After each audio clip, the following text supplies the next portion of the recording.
Сәлеметсіңдер ме балалар? Әдебиеттік оқу сабағын бастаймыз. 44-ші сабақ.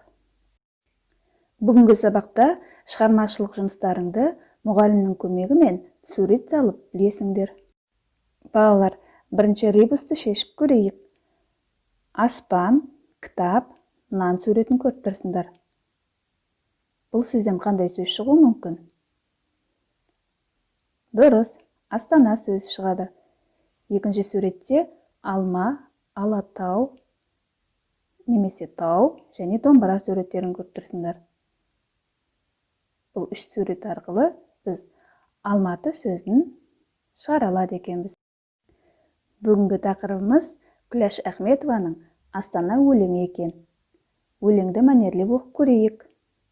Бәйтеректің басына сен шықтың ба? Сарыарқаның саф ауасын жұттың ба?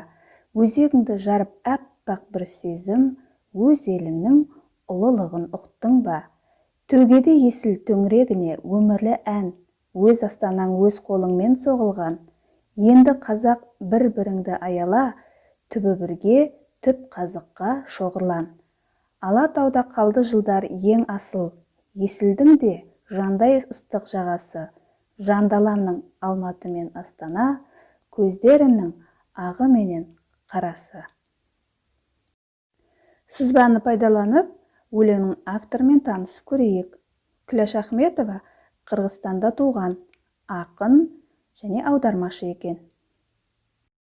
Балалар, 4-ші тапсырмада шынжыр ойыны арқылы өлеңдегі ақын ойын сызбаға түсіріп көрейік.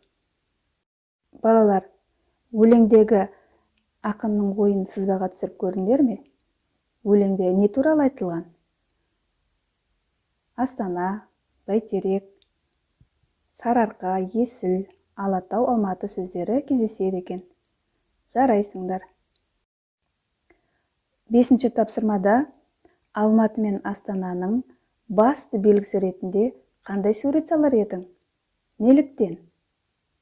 Ойланып, екі қалаға өз суреттеріңізді салып көріңдер.